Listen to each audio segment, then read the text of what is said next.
Gracias a Dios, hermanos, que nos permite poder meditar en la palabra de Dios. Toda la gloria y toda la honra es para el Señor. Estamos analizando con la ayuda del Espíritu Santo el libro del Génesis. Estamos viendo el libro del Génesis, su estructura, cómo está formado, ya que el libro del Génesis es un libro muy fundamental para la vida del creyente, para nosotros, ya que ahí se anuncia la aparición, la venida de nuestro Señor Jesucristo, profetizada. Ahora, estamos viendo el título. ¿Qué significa el libro Génesis, no? Bueno, recordando, hermanos, que el Antiguo Testamento fue escrito en un idioma hebreo, ¿sí? Por lo tanto, la palabra Génesis en el hebreo se llama Bereshit, que significa en el principio, ¿no? Así como fue tomada esa palabra en el principio, así está escrito en los antiguos manuscritos, ¿sí? Toma su nombre de la primera palabra del libro, ¿no? Y en la palabra, en el griego, significa comienzo u origen, ¿sí?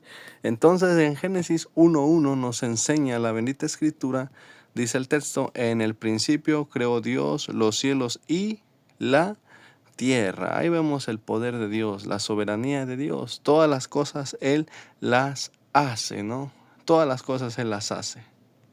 Como dice en el libro de Crónicas, en el primer libro de Crónicas, en el capítulo 29, versículo 11, nos dice: Tuya es, oh Jehová, la magnificencia y el poder, la gloria y la victoria y el honor, porque todas las cosas que están en los cielos y en la tierra son tuyas. Tuyo, oh Jehová, es el reino, y tú eres excelso sobre todos. Las riquezas y la gloria proceden de ti, y tú dominas sobre todo. En tu mano está la fuerza y el poder, y en tu mano el hacer grande y el dar poder a todos, ¿no? Ahí podemos observar en el primer libro de Crónicas, en el capítulo 29, versículo 11 y 12, la soberanía de Dios. Dios es el creador de todas las cosas. Por eso el libro que tenemos en nuestra Biblia, en nuestra escritura, se conoce como el libro de los orígenes o el principio de todas las cosas que Dios creó. Todas las cosas que fueron surgiendo, fueron apareciendo, y la evidencia más importante es la aparición de nuestro Señor Jesucristo. Ya anunciado, profetizado que iba a venir nuestro Señor Jesús a salvarnos, ¿no? Bueno, damos gracias a Dios. Damos gracias a Dios que nos permite poder meditar en su palabra. Toda la gloria y toda la honra es para Él. Que el Espíritu Santo nos ayude a seguir escudriñando día a día, a ir aprendiendo lo que dice su palabra, lo importante que dice Dios. Por eso en el profeta Jeremías nos enseña que fueron halladas tus palabras y yo las comí, y tu palabra me fue por gozo, por alegría de mi corazón, por cuanto tu nombre fue invocado sobre mí, oh Jehová de los ejércitos. Bien. Gracias a Dios. Amén. Bendiga a cada hermano y a cada hermana. Dice el título, sabemos que Génesis en hebreo es Bereshit. En el griego significa comienzo u origen, ¿no? De ahí es donde dice Génesis 1:1, el principio creó Dios los cielos y la tierra. Él es el creador de todo lo que hay y todo lo que existe, ¿no? Dios lo creó de la nada, ¿sí? De la nada, lo trajo a la existencia. Sí, todas las cosas las trajo a la existencia, fueron creadas de la nada, no como los evolucionistas, ¿no? Ellos enseñan de una forma distinta que ya había materia, ¿no? Pero la pregunta es, ¿de dónde surgió la materia? ¿Quién creó esa materia? Es una teoría, no saben. Sin embargo, la Biblia tiene evidencias que hay un creador sobre todas las cosas. ¿Cuál es el propósito del libro del Génesis?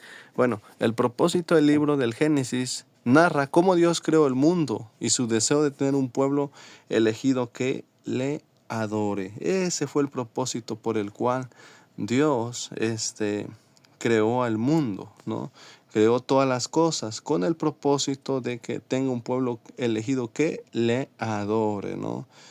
En pocas palabras, Él creó al ser humano, a la raza humana, para su propia gloria, ¿no? Para su propia gloria. Bien, entonces ese es el principal propósito por el cual Dios creó al ser humano. Por ejemplo, el profeta Isaías nos enseña en Isaías 43, versículo 7 dice: todos los llamados de mi nombre para gloria mía los he creado, los formé y los hice, ¿no? Todos los llamados de mi nombre para gloria mía los he creado, los formé y los hice, ¿no? Dios creó al ser humano, ¿sí? Para su propia gloria. Y su deseo es tener un pueblo elegido que le adore, que le alabe, ¿sí? Y podemos ver eso en el libro de los Hechos. Vean, vamos a Hechos capítulo 17, me parece. Vamos a ver, Hechos capítulo 17. Así es, Hechos 17, 26, ¿sí? Estamos viendo el propósito fundamental por el cual fue creado el ser humano. Y dice en Hechos 17, 26, dice de la siguiente manera: y de su sangre ha hecho todo el linaje, y de una sangre ha hecho todo el linaje de los hombres, ¿sí? Ahí podemos ver, cuando dice el texto, de una sangre ha hecho todo el linaje de los hombres, se refiere, amados hermanos, se refiere a Adán y a Eva, que de ahí surgió toda la raza humana hasta estos tiempos. Y dice el texto: para que habiten sobre la faz de la tierra, y les ha prefijado el orden de los tiempos y los límites de su habitación. ¿Vemos? Ahí podemos ver, ahí podemos observar que todo el linaje de la tierra fue hecho de una sola sangre, de Adán y Eva fueron creados. Y el 27 dice: para que busquen a Dios. Sí, ese fue el principal propósito del diseño de Dios, del crear Dios al ser humano, crear al mundo y todo lo que hay en el mundo, pero enfocándose más en el hombre para que lo busque. Por eso dice Hechos 17, 27, para que busquen a Dios, si en alguna manera, palpando, puedan hallarle, aunque ciertamente no está lejos de cada uno de nosotros, ¿sí? Ahí podemos saber. Ahí podemos ver que el principal propósito de Dios fue crear al ser humano para que tenga un pueblo elegido que le adore. Nosotros debemos adorarle a nuestro Dios, ¿sí? El libro del Génesis, estamos en el libro del Génesis. El destinatario, ¿para quién fue escrito este libro? Bueno, especialmente es para el pueblo de Israel, para que el pueblo de Israel vea las evidencias que Dios es el creador de todas las cosas, ¿no? Fecha de escritura, ¿en qué año fue escrito aproximadamente? Bueno, esto fue escrito aproximadamente en el año 1450 al año 1410 antes de Cristo, amados hermanos. Aquí me corrigen, le puse después de Cristo, es antes de Cristo, ¿no? Fue escrito antes de Cristo, antes que nuestro Señor Jesús viniera, ¿no? No es después de Cristo, ¿no? Ahí me equivoqué, ahí hay un error. Es antes de Cristo. Entonces, fue escrito el libro de Génesis por medio de Moisés. Ya vimos que Moisés es el autor del libro del Génesis, de los primeros 5 libros de la ley, o el Pentateuco, o la Torá. Fue escrito por Moisés, y el Señor Jesús vimos que él utilizó los escritos de Moisés para dar sus enseñanzas, ¿no? Utilizó los escritos de Moisés para hacer lo que dice la ley, ¿no? Entonces, el libro del Génesis fue escrito en el año 1450 al año 1410. Lugar de escritura. Bueno, fue escrito en su peregrinación en el desierto de Sinaí durante la deambulación del pueblo de Israel. Cuando eran peregrinos, cuando andaban de un lugar para otro, ¿no? En ese tiempo, en el desierto de Sinaí, fue escrito el primer libro que nosotros tenemos en nuestra Biblia, ¿no? Independientemente de la versión que tú utilices, Reina Valera, Nueva Traducción Viviente, Traducción Lenguaje Actual, la Biblia de las Américas, ¿no? Pero siempre en nuestra Biblia está, el primer libro es el libro del Génesis. Ahora, vamos a ver unos versículos claves del libro del Génesis. Hay versículos claves en el libro del Génesis. Por ejemplo, tenemos Génesis 1, 27. Vamos a ver algunos versículos claves. Sí, con la ayuda del Espíritu Santo ya conocemos el título. Cuando te pregunten qué significa la palabra Génesis, tú puedes responder, o usted puede responder, hermano o hermana. La palabra Génesis significa en el principio, o comienzo, u orígenes en el griego, ¿no? Y el principal propósito del libro fue que donde Dios narra, ¿sí? Narra todos los acontecimientos que fueron pasando desde la creación del mundo hasta que Dios selecciona a un pueblo elegido, que es el pueblo de Israel. Ese fue el propósito, tener un pueblo elegido, y eligió a la nación de Israel desde Abraham, ¿no? Abraham engendró a Isaac, Isaac a Jacob, y de Jacob nacieron las 12 tribus, un solo pueblo, ¿sí? Que entró a Egipto, ¿no? Entonces, ahí podemos observar que el propósito es tener un pueblo elegido que le adore. Vimos el destinatario, vimos la fecha de escritura y vimos el lugar donde fue escrito. Y los versículos claves podemos observar y dice de la siguiente manera: y creó Dios al hombre a su imagen. Génesis 1:27. Y creó Dios al hombre a su imagen. A imagen de Dios los creó, varón y hembra los creó. Este es el primer versículo clave del libro del Génesis. Una de las preguntas que nos haríamos, hermanos, una de las preguntas es la siguiente. A ver, ¿por qué en el libro del Génesis dice, muchos se catalogan y se hacen la siguiente pregunta? ¿Por qué dice que creó Dios al hombre a su imagen, a imagen de Dios? ¿En qué sentido lo está hablando? ¿En qué forma lo está hablando? Que Dios creó al hombre a su imagen. La imagen de Dios tenía Adán. ¿En qué sentido se está refiriendo?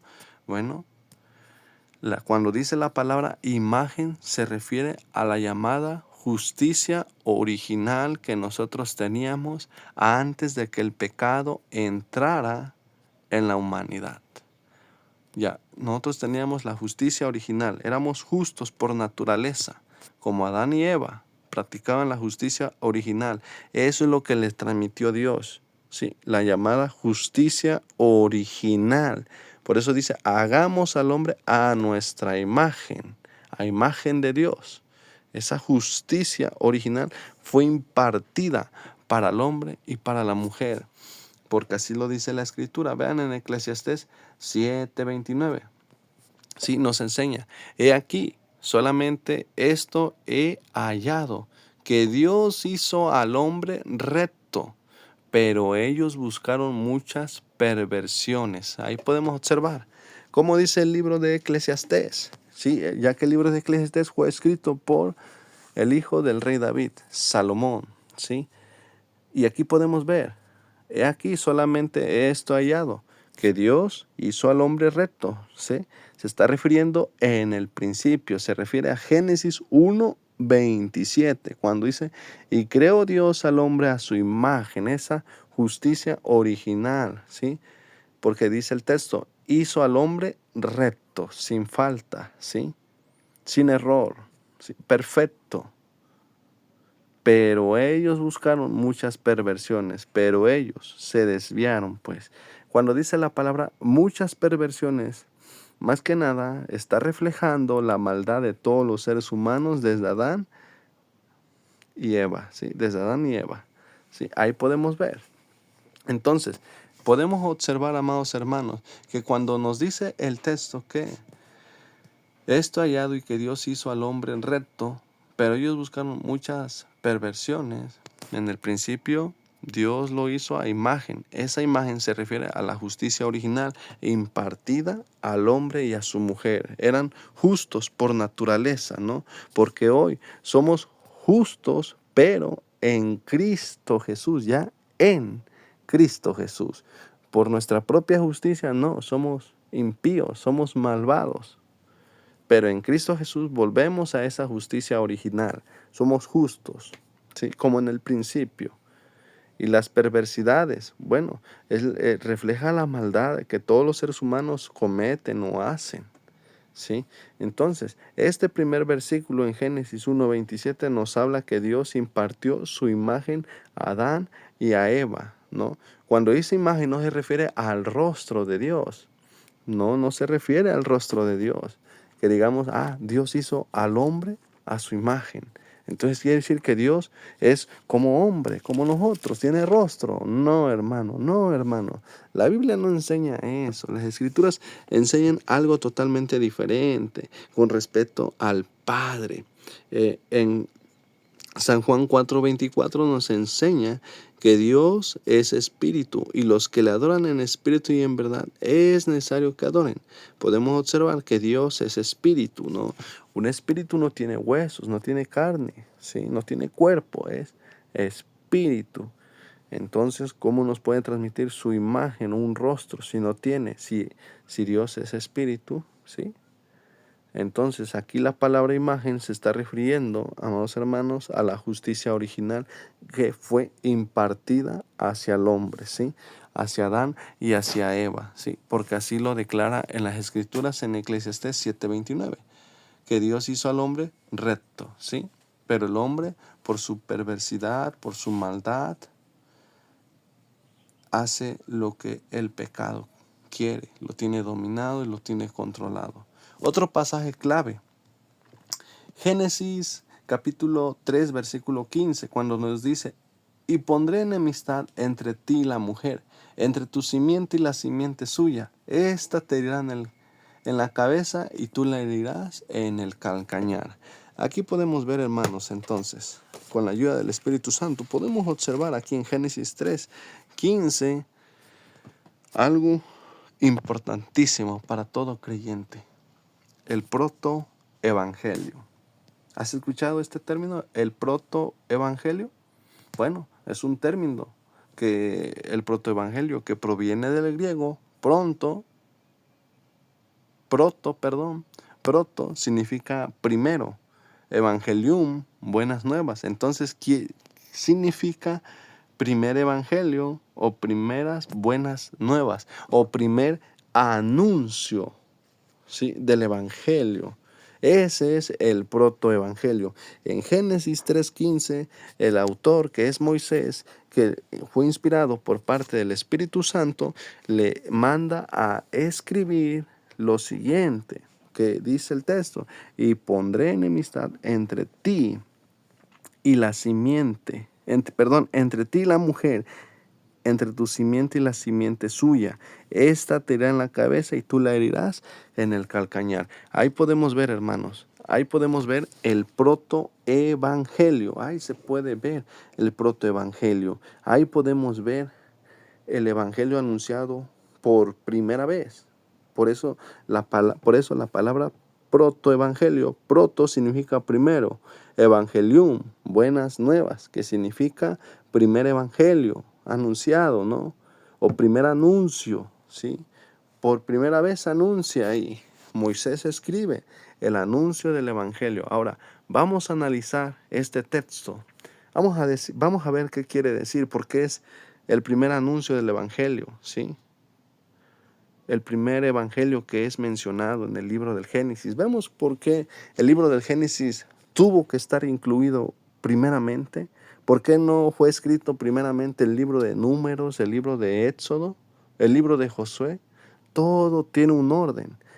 Dios es un Dios de orden y tiene un orden, ¿sí? Aquí en el capítulo 3 de Génesis podemos ver el protoevangelio, ¿sí? Una vez que el hombre peca, surge el protoevangelio, la salvación a través de nuestro Señor Jesucristo, ¿sí?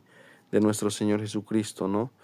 Ya que esto estaba reservado desde tiempos antiguos. Bueno, perdón por la palabra que tiempos antiguos, no.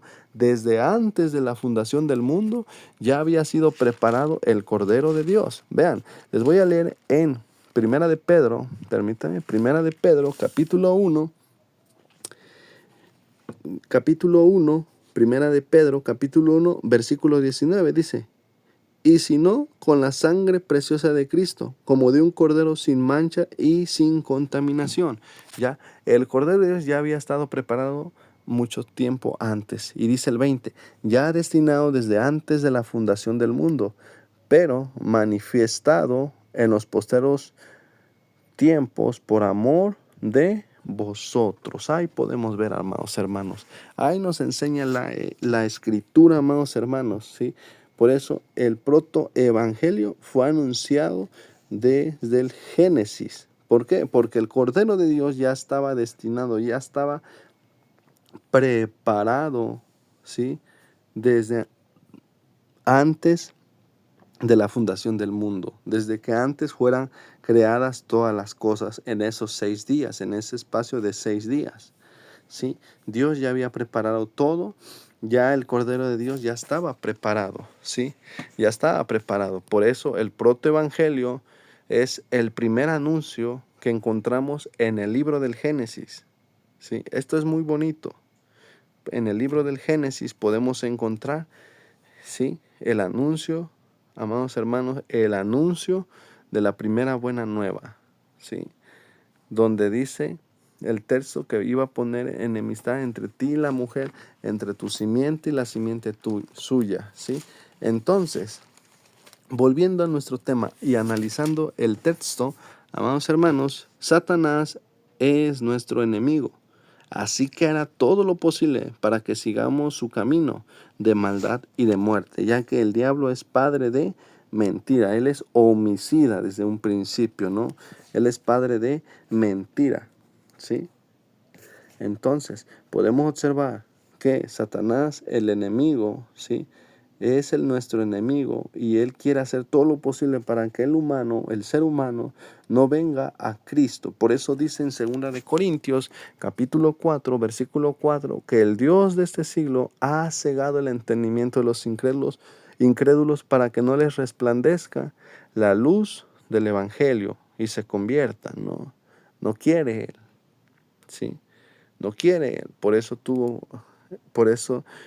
que venir nuestro Señor Jesucristo para expiar el pecado, ¿sí? Ahora, la frase, le herirás en el calcañar. Esta parte, tú le herirás en el calcañar, ¿sí?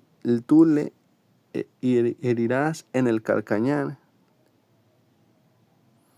¿sí? En el calcañar. Aquí tenemos un error de ortografía, pero entendemos, amados hermanos, que se refiere, tú le herirás en el calcañar. ¿A qué se refiere? Herir. Bueno, se refiere a los esfuerzos constantes de Satanás de derrotar a Cristo durante su vida en la tierra. Es donde el enemigo, ¿sí?, que por medio de sus esfuerzos constantes, ¿sí?, Satanás quiso derrotar a Cristo durante su vida en la tierra. Cuando nuestro Señor Jesucristo apareció, ¿sí?, quería derrotarlo, ¿sí?, y desde muchos tiempos antiguos quiso derrotarlo, ¿no? Por eso en Mateo capítulo 4, el enemigo lo tienta, ¿sí?, lo tienta a nuestro Señor Jesucristo. Lo tienta a nuestro Señor Jesucristo diciéndole, pues, que si tú eres Dios, haz que estas piedras se conviertan en pan, ¿sí? Ya que nuestro Señor Jesús después de ayunar, tuvo hambre, ¿no? Y vino el tentador, que es el diablo, y le dijo, si eres hijo de Dios, di que estas piedras se conviertan en pan. Pero Jesús nos dice y nos enseña que en Mateo 4:4 que no solo de pan vivirá el hombre, sino de toda palabra que sale de la boca de Dios, ¿sí? Aquí podemos ver cómo el enemigo también le cita las escrituras, ¿no? El enemigo, Satanás, el diablo, conoce las escrituras porque él le citó la escritura, pero fuera de contexto, ¿no? Por eso tengamos cuidado, porque el enemigo conoce las escrituras, ¿sí?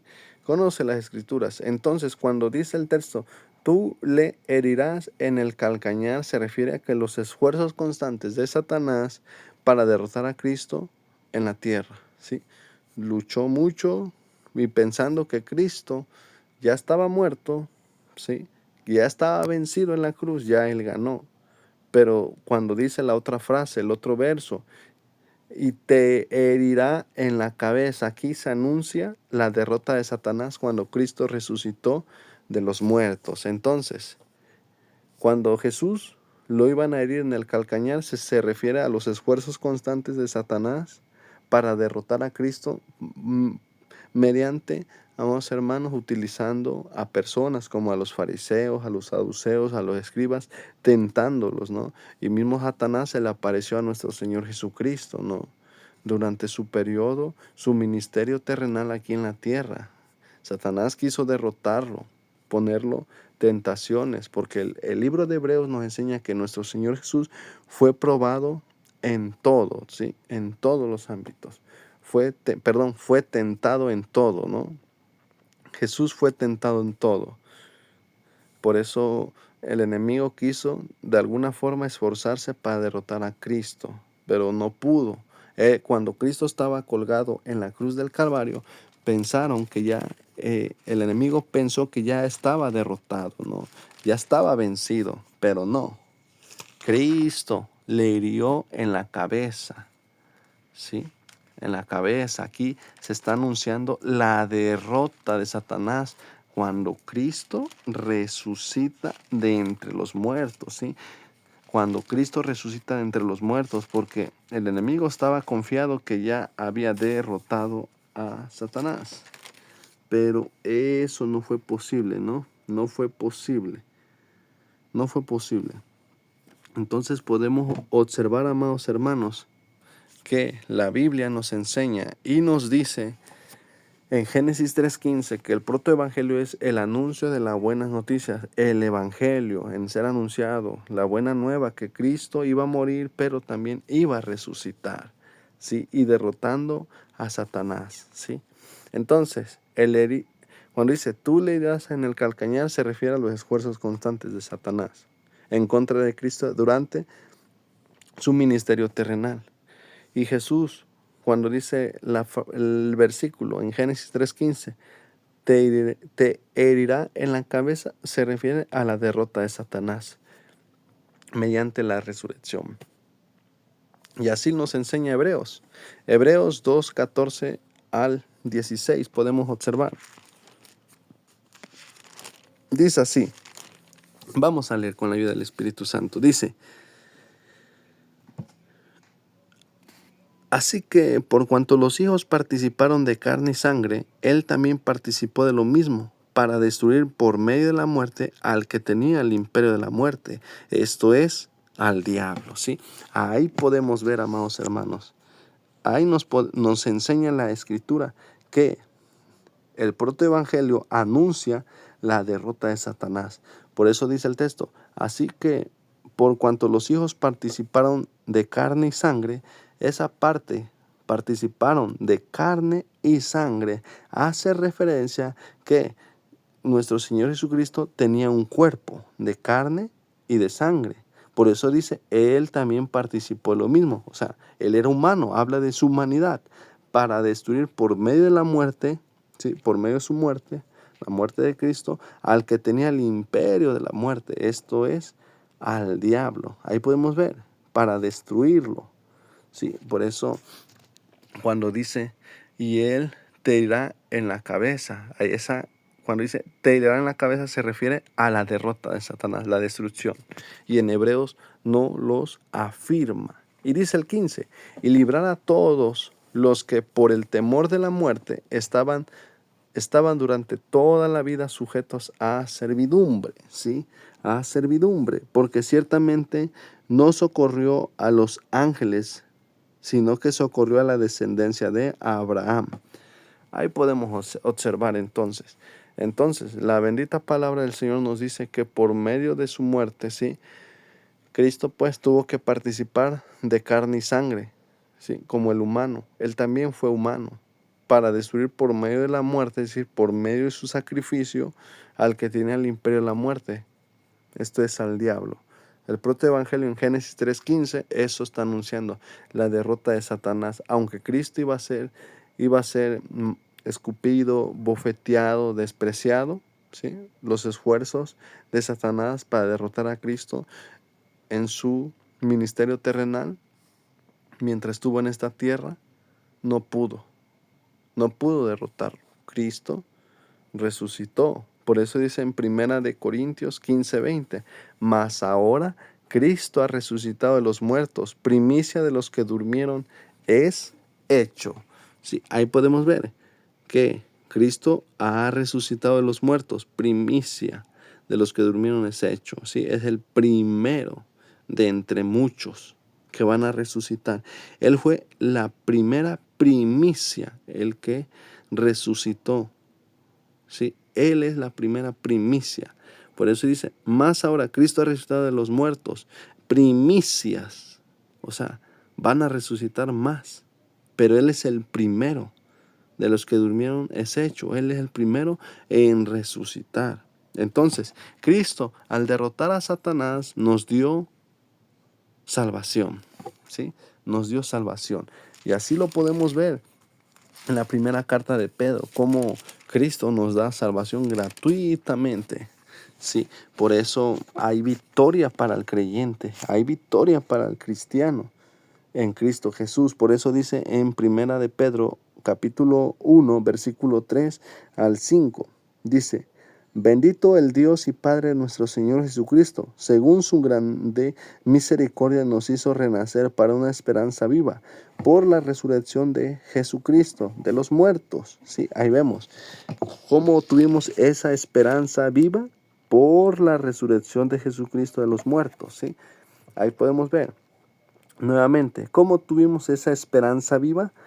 Dice el texto, por la resurrección de Jesucristo, de los muertos. Ahí podemos ver que Él nos dio salvación por medio de su resurrección. Y dice, para una herencia incorruptible, incontaminada e inmarcesible, reservada en los cielos para vosotros, y que sois guardados por el poder de Dios mediante la fe para alcanzar la salvación que está preparada para ser manifestada en el tiempo postrero. ¿Sí? Ahí tenemos una herencia incontaminada, inmarcesible, reservada en los cielos para vosotros. ¿Sí?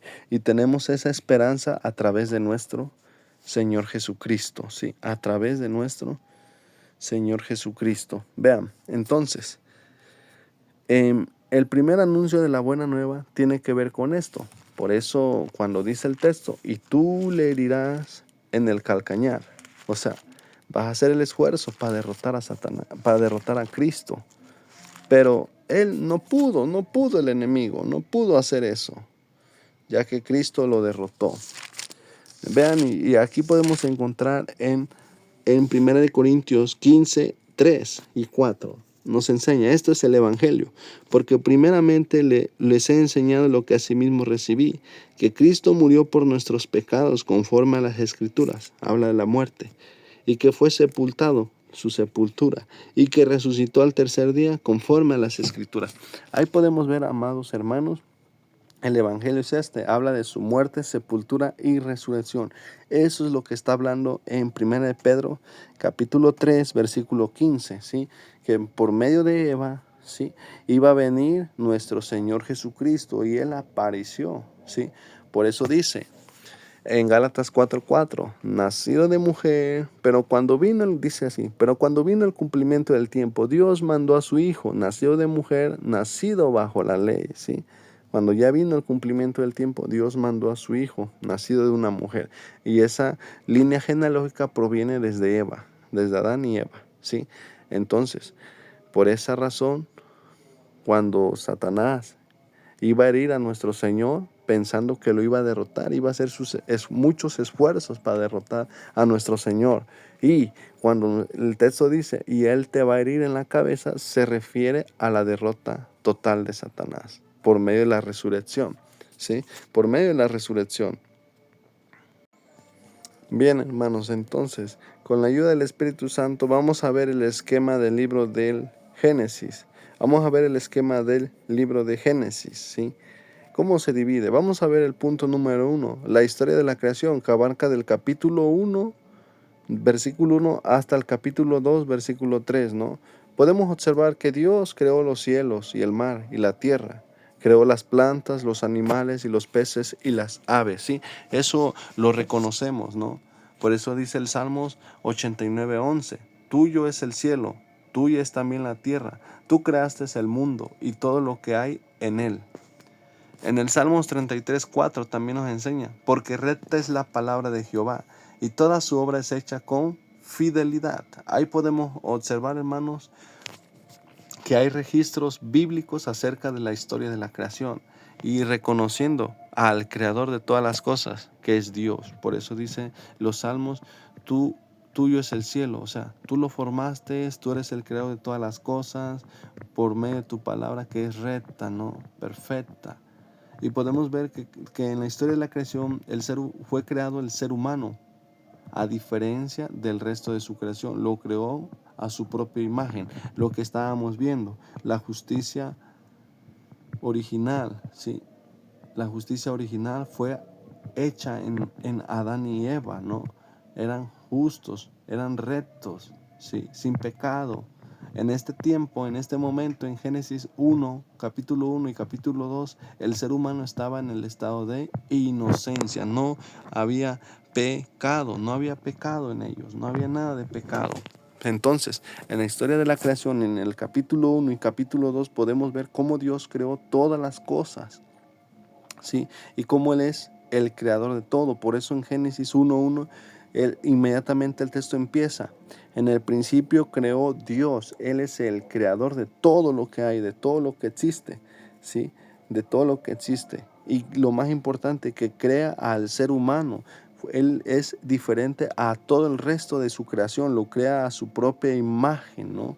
Es decir, en una justicia, le imparte justicia propia, justicia que ellos eran justos. ¿Por qué? Porque no tenían pecado y estaban en un estado de inocencia. Recordando pues que cuando fue creado el ser humano, pues estaban sin pecado. Dice en Génesis capítulo 2, ¿no? Nos enseña, vean, les voy a leer en Génesis capítulo 2, el último versículo, en el versículo 25, y estaban ambos desnudos, Adán y su mujer, y no se avergonzaban. Ahí podemos ver el estado de inocencia, no se avergonzaban, ¿sí? No se avergonzaban. ¿Por qué? Porque tenían la justicia impartida de parte de Dios, no tenían pecado. Ahora, una de las preguntas, ¿la creación de la tierra fueron 6 días literales? Sí, estamos viendo la historia de la creación. Ahora, la pregunta, ¿sí? Que todo creyente se ha hecho, es si la creación fue hecha en 6 días o no. Por esa razón, bueno, antes de empezar esto, de que si fue creado en 6 días o no, existe falsas teorías. Tenemos la teoría de la brecha, la teoría de la ruina y reconstrucción, ¿sí? Donde nos enseña que la teoría de la brecha es el punto de vista que Dios creó una tierra totalmente funcional. Antes de que Adán estuviera en el huerto, había otra tierra donde Dios la creó, ¿sí? Creó una tierra totalmente funcional, creó una tierra donde estaban todos los animales, incluyendo los dinosaurios y otras criaturas que solo conocemos por registros de fósiles, ¿sí? Entonces quiere decir que la teoría de la brecha enseña que Dios creó otra tierra totalmente funcional, donde incluía a los animales y a criaturas, ¿sí? Esto enseña esta teoría, ¿sí? Y al punto que la tierra se volvió sin forma y vacía, ¿sí? Es aquí donde surge que la Tierra tiene millones de años y que existen eras geológicas. Esto es lo que enseña la teoría de la brecha. La teoría de la brecha enseña que la Tierra tiene eras geológicas y la Tierra tiene millones de años, ¿sí? Millones de años. Pero vamos a ver con la ayuda de Dios. Vamos a ver con la ayuda de Dios, a través del Espíritu Santo, que esto no es verdad. La Tierra jamás tiene millones de años, que en los restos de fósiles lo indica. No es así. La Biblia pesa más, la autoridad de la Biblia, que estos restos de fósiles, ¿sí? Por ejemplo, tenemos 2 de Pedro 3:8. Es un pasaje que utilizan los que creen en la teoría de la brecha. Estamos hablando de la teoría de la brecha. La teoría de la brecha enseña que hubo una tierra antes de que fuera puesto Adán y Eva. Esa tierra ya fue reconstruida, pero la tierra original fue donde andaban animales y dinosaurios, y donde la tierra tenía millones de años, donde existían eras geológicas. Y utilizan este pasaje en 2 de Pedro 3:8. Mas, oh amados, no ignoréis esto, que para con el Señor un día es como 1000 años, y 1000 años como un día. Ahí se puede decir, ¿sí? Donde Dios no utilizó un día de 24 horas para crear en 6 días toda la creación, ¿no? Fueron miles de años o millones de años. Así enseña la teoría de la brecha, pero la Biblia dice otra cosa. Bueno, este pasaje está tomado desde el Antiguo Testamento, ¿no? Por ejemplo, está en el Salmos 94. Para ti 1000 años son como un día pasajero, tan breves como unas horas de la noche. Bueno, Dios es el creador. Para empezar, Dios es el creador. Si nosotros utilizamos ese pasaje, Él no se mide por el tiempo ni espacio. Dios no tiene tiempo ni tiene espacio. Él es eterno. No habita en un espacio como nosotros habitamos. Si no estaríamos hablando que Él es un ser creado, si tuviera tiempo, si tuviera espacio. No, Él no tiene tiempo. Al utilizar los términos, un día es como 1000 años o 1000 años como un día, ¿sí? Aquí está hablando, en el Salmos 94 está hablando de su eternidad, pero en 2 de Pedro 3:8 al 15 está hablando en términos de su paciencia, que Él está siendo paciente, ¿no? Paciente. Entonces, esta teoría, la historia de la creación nos enseña, nos estamos viendo que Él es el creador de todas las cosas, pero surge la teoría de la brecha, donde todo fue reconstruido totalmente, todo, y que no fueron en 6 días literales, sino que fueron años o millones, donde existen eras geológicas, ¿no? Pero eso lo vamos a analizar más adelante, ¿no? Con ayuda del Espíritu Santo. Bien, hermanos, gracias a Dios que nos permite. Vamos a dar gracias a Dios por esta enseñanza. Después vamos a seguir observando más la teoría de la brecha y desmentir que sí, la Biblia enseña que fueron 6 días literales de 24 horas en donde Dios creó todo. Gracias, Señor, por esta enseñanza. Toda la gloria y toda la honra es para usted, Señor. Ayúdanos a seguirte buscando, mi Dios Todopoderoso. Te amamos y te adoramos, Señor. Bendiga a cada hermano y a cada hermana, a todos aquellos que se encargan de predicar tu palabra. Gracias, Señor. Amén. Nos vemos, hermanos. Hasta la próxima. Dios les bendiga.